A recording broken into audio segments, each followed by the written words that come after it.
यूं तो बरेली में रहने वाला संतोष अपने नाम की तरह जिंदगी में खुश था, पर एक कमी थी उसकी जिंदगी में। इतने मन्नतों के बाद भी उसकी बीवी का कोख सुना ही था। कहते हैं ना, भगवान के यहाँ देर है पर अंधेर नहीं। तो आखिरकार ईश्वर ने संतोष की दुआ कबूल की। बप्पा के साथ साथ उस साल उन्होंने घर में एक प्यारे से लड़के का स्वागत किया। सबके दिल में राज करेगा, ये सोचकर उसका नाम भी उन्होंने राज रख दिया। राज की मासूमियत से भरी किलकारियां ने पूरे घर को खुशियों की रोशनी से भर दिया। देखते ही देखते वक्त गुजरने लगा और राज का स्कूल जाने का दिन भी आ गया। स्कूल में राज का मन लगने लगा और राज अपनी प्यारी बातों से सबका दिल जीतने लगा। फिर एक दिन संतोष को स्कूल से फ़ोन आया। जब संतोष स्कूल पहुंचा तो टीचर ने राज का कारनामा बताया। टीचर ने कहा, राज बीच क्लास में से अचानक बाहर जाने लगा और रोकने पर चिल्लाया और बेहोश हो गया। संतोष इस सब चीज़ से बहुत घबरा गया और सोचने लगा, उनकी खुशियों को ना जाने किसकी नज़र लगने लगा। राज फिर से कहीं निकल ना जाए, इसी डर में पूरी रात राज के पास संतोष रुका रहा। सुबह संतोष की आंख खुली तो राज को उसने रोता हुआ पाया। दोनों माता पिता राज को समझाने लगे तो उसकी बातें सुनकर दोनों के होश उड़ गए। राज कहने लगा, मुझे जाना है अपनी श्रिया के पास, वो अकेली हमारे बच्चे का कैसे ख्याल रखेगी। संतोष ने कहा, बेटा कोई बुरा सपना देखा क्या? अचानक ये बहकी बातें, हे प्रभु तुम्हें ये क्या हो गया? संतोष ने बिना कोई वक्त गवाए राज को डॉक्टर के पास ले गया। डॉक्टर ने जैसे बातें शुरू की, राज का चिल्लाना फिर से शुरू हो गया। श्रिया के पास जाना है, बस यही एक जिद पकड़कर वो बैठ गया। फिर एक मनोचिकित्सक डॉक्टर राघव को बुलाया गया। उनके साथ राज की मीटिंग बहुत देर तक चलती रही। फिर उनके बाहर आने पर जो पता चला उसे सुनकर सबकी आंखें खुली की खुली रह गई। उनका कहना था, राज के दिमाग में किसी श्रिया की याद है जो उसके बच्चे की माँ बनने वाली थी।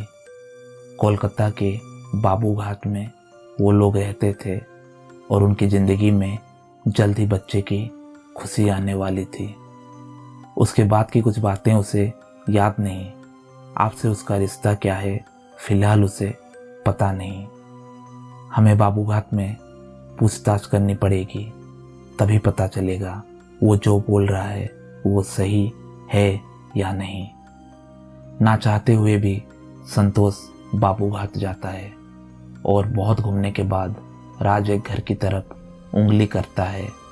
यही है मेरा घर, राज बोलता है।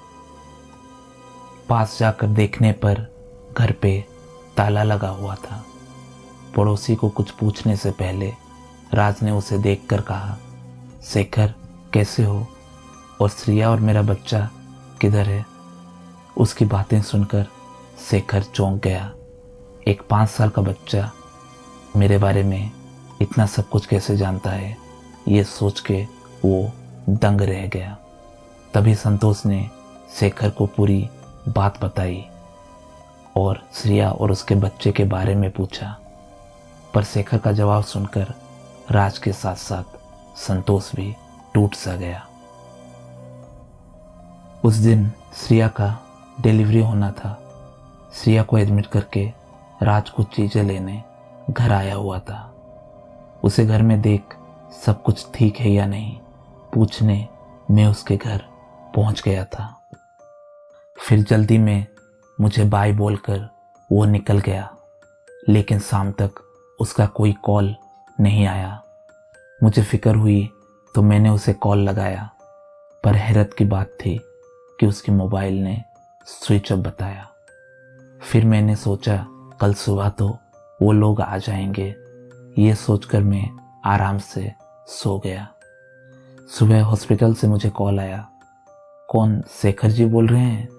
मैंने कहा हाँ। उन्होंने कहा आपका नंबर राज जी ने दिया था इमरजेंसी के लिए। कल रात से राज जी का फ़ोन नहीं लग रहा। एक बुरी खबर थी, अचानक श्रेया जी की तबीयत बहुत बिगड़ गई और हमने उनके साथ साथ बच्चे को भी गंवा दिया। ये सुनकर फ़ोन मेरे हाथ से छूट गया। एक रात में ये सब कुछ ना जाने क्या हो गया, पर मैं अनजान था आने वाली और एक तूफान से। तभी राज का कॉल आया। कैसे उसे बताऊं सारी बातें, ये सोच के मैं घबरा गया। पर जब मैंने हेलो कहा तो दूसरी तरफ राज नहीं, कोई और ही था।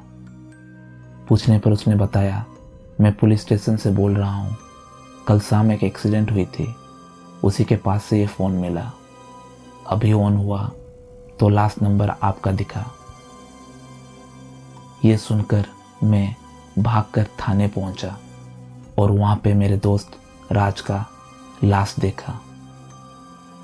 शेखर की बातें सुनकर संतोष ने राज को संभाला और कहा तुम्हारी खुशियां तो मैं लौटा नहीं पाऊंगा, पर यह सब भुलाकर मेरे साथ चलो तो शायद पिछले जन्म की तुम्हारी औलाद की कमी को मैं एक बाप बनकर कुछ हद तक कम कर पाऊंगा। संतोष की बातें सुनकर राज की आंखें भर आई। शेखर को अलविदा कहकर वो दोनों घर लौट गए।